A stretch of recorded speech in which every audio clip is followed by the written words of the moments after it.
Hello, today we are going to start a new chapter, India's internal challenges.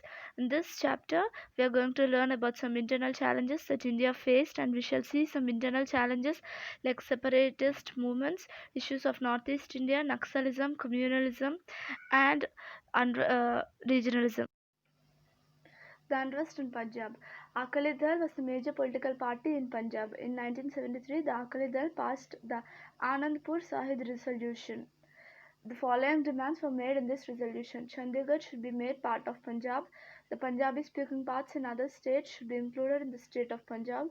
Recruitment of people of Punjab from Punjab in the Indian Army should be increased. The more autonomy should be given to the state of Punjab in 1977. Punjab. Akali Dal came to power in Punjab in 1977. While taking charge, it asked for a larger share of river waters for Punjab, holy city status for Amritsar, etc., along with their old demands. In 1980, the movement for independent Khalistan took place in Punjab. During that period, the leader of Akali Dal, Sant Harcharan Singh Longowal, he used to direct his activities from the Golden Temple to stage protests. On the other side of the Golden Temple, armed followers started gathering around the statue. Khalistan supporters sent Garnail Singh Bhindranwale. During that period, terrorist attacks had begun. Bhindranwale was arrested in 1981, accused of murder of newspaper editor Lala Jagat Narayan. After this incident, the situation worsened. Due to this developments, President's rule was imposed in Punjab in 1983. Bhindranwale went to stay at the religious place called as the Akal Taksh. Bhindranwale's followers captured the Golden Temple and built a barricade of sandbags over there. The area looked like a fort. This greatly disturbed the peace in Punjab. It was more challenge to the Indian democracy. Operation Blue Star. The main task of getting terrorists out of the Golden Temple was entrusted to Major General Kuldeep Singh Bhar. On the morning of 3rd June 1854, the mission Operation Blue Star started. The operation ended on 6th June. In this military operation, the Indian Army functioned with great restraint. The operation ended with the death of Bhindranwale and the other terrorists. In 1986, an operation had to be conducted against terrorists in the Golden Temple once more. It is called as Operation Black Thunder. After this action was taken, the process of establishment of peace in Punjab picked up momentarily. We have an information box over here. Do you know the military exhibition taken place in the particular objective is called as an operation. Operation Blue Star was an operation undertaken to evict the terrorists hiding in the Golden Temple. Issues concerning Northeast India. Northeast India consists of 8 states of Assam, Arunachal Pradesh, Manipur, Meghalaya, Mizoram, Nagaland, Sikkim, and Tripura. International borders of India touch each of the states to varying extents. These states are different with respect to ethnicity, language, and cultural diversity. The first Prime Minister of independent India took the lead in bringing these tribes living in this area into the mainstream of the country.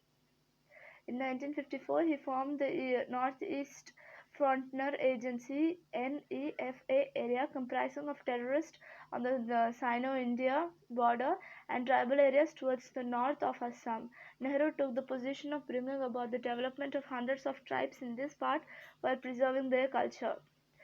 Special provisions has been made with respect to these areas in the 6th schedule of the Indian Constitution. In 1965, the responsibility of administrating this area was given to the Ministry of External Affairs. The Northeastern Council Act of 1971 was supposed to advise the central government regarding aspects of common interest in economic and social spheres, interstate transport, electricity, food control, etc. Mizoram. The tribes of Northeast India has an ancient history. When India became independent, the government gave administrative autonomy to the districts of Mizo majority areas of the Lushai Hills. When the State's Reorganization Commission was appointed in 1954, the expectations of the people in this area grew. Mizo leaders started demanding an autonomous Mizo province.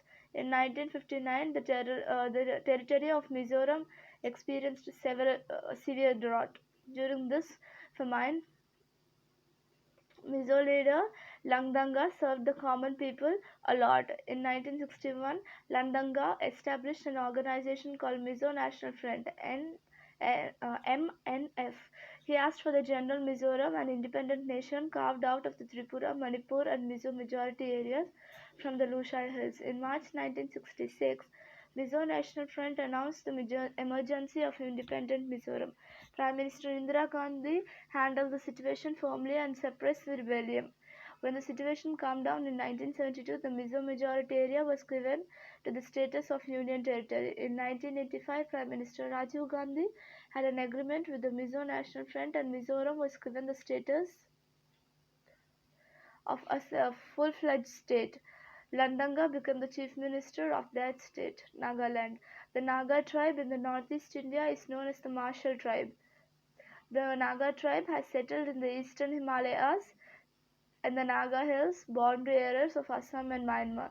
In 1946, some educated Naga youth established an organization called Naga National Council (NNC). Later, they made a demand for an independent state for Nagaland. They were led by Angami Gapu Fizo. In 1954, the Naga National Council announced the establishment of an independent federation of Nagaland. In 1955, the skirmishes happened between the local Nagas and the soldiers of Assam Rifles. Military actions were taken to suppress the skirmishes. Several rounds of discussion took place between the central government and the Naga National Council. Central government decided to give Naga majority territory of the status of a union territory. Nagaland was made a full-fledged state on 1st December 1963 by putting together the Naga majority territory and a part of Twangsen, Assam.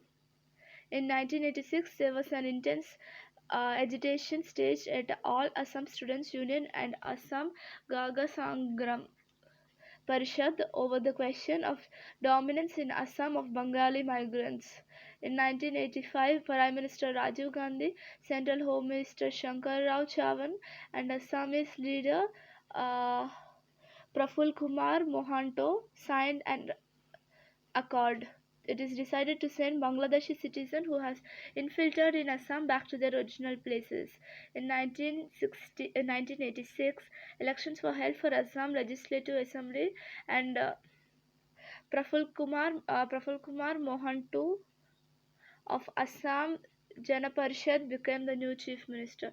Due to this democratic process, it became possible to establish peace in Assam. Arunachal Pradesh. In 1954, NEFA was created. In 1972, it began to be called Arunachal Pradesh, reason for the rising sun. On 20th February 1987, it got the status of a constituent state. During the period from 1960 to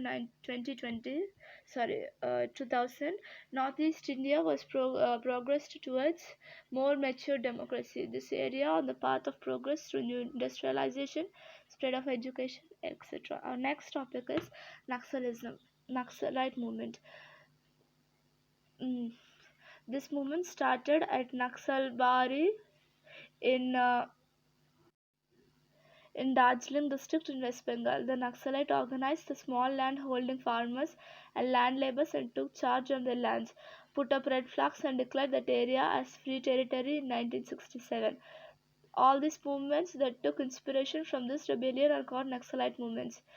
The movement had the objective of establishing action committees to raise a voice against the exploitation of farmers by the landlords and compensate the land of the landlords and distribute it among the tenants. Later, the movement strayed away from its objective. It took recourse to terrorism to prevent any government schemes and welfare policies from reaching the common people. The Naxalites started a parallel system by rejecting the democratic system. This made Naxalism a serious challenge to the India's internal security. The movement was mainly located in West Bengal. Later, the movement spread to East Godavari in Andhra Pradesh, parts of Visakhapatnam, Karimnagar in Telangana, Adilabad, Bastar, uh, Rajnandgaon, Sukna in Chhattisgarh, uh, Gadchiroli, Bandhara, parts of Chandrapur in Maharashtra, Balaghat and Mandala in Madhya Pradesh, and Koraput in Odisha. In order to maintain their influence, the Naxalites established an organization called People's Federation Guerrilla Army (PLGA). This conflict is still going on. Communalism. Communalism is a serious threat to the unity of the country. Communalism emerged out of a narrow religious pride. The British sowed the seeds of communication in our country. People of different religions have happily lived together since many centuries. There is nothing wrong in people of different religions living together in a country while being duly proud of their own religion. But when this proud becomes excessive, then it turns into bigotry. Mm. Each one then begins to consider their religion superior and others inferior. This leads to religious fanaticism. Uh, fan- uh, Fanaticism is the base of communalism. It makes one oblations of national interest. People of different religions don't trust each other. They become suspicious of each other. Comparators following different religions are looked at as enemies. Even commonality or coming together of festivals becoming rare. As a result, it becomes difficult for everybody to come together and get organized for the demands and rights as citizens. Fanaticism makes the perspective of looking at events and people prejudged. Some people began to think of economic and social questions also in the framework of their own religion. Some people of all religions think that since they belong to a particular religion, they have no influence in politics. They began to believe that they are being treated unjustly. They hold the idea that government is partially against their religion. In such a condition, it becomes too sensitive about their religion and their co-religious. If somebody speaks about people of their religion or insults the religious symbol knowing or unknowingly, revolts break out because of this kind of thinking. Hundreds of innocent people are killed. Public property worth crores of rupees is damaged. Public places is destroyed. Due to the bitter memories of the riots, people are estranged from each other and mutual trust receives a setback. Trust between people is on the basis of coexistence. If trust breaks, society unity receives a blow. How can national unity be achieved without social unity? Hence, it is necessary that we all counter this religious communalism with all our strength. For this, we should mix with people of different religions. We should accept the good practices and ideas of each other. We should be able to look at and understand our economic and social problems rationally.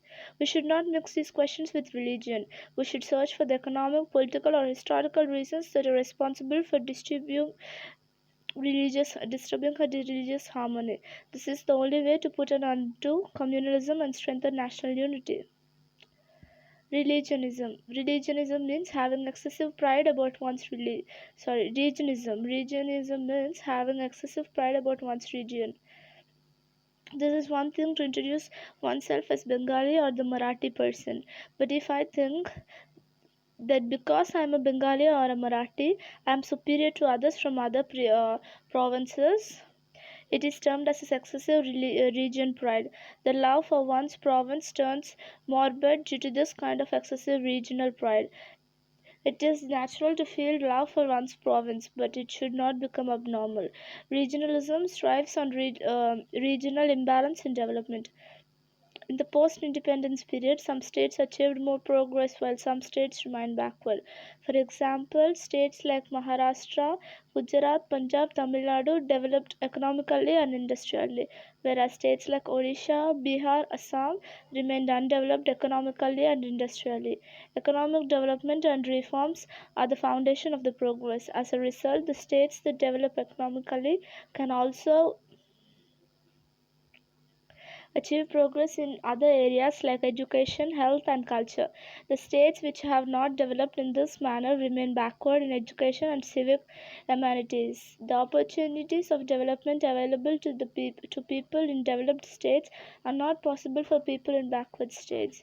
They are harassed by problems of education, backwardness, unemployment, poverty, etc. They began to think that they are being cheated, they are being kept away from the benefits of development. Because of this, the understanding between states is broken. This in turn has a negative impact on national security. The economic imbalance that has endangered this understanding needs to be set right. Our governments makes efforts in that direction. Regionalism can affect developed as well as undeveloped states.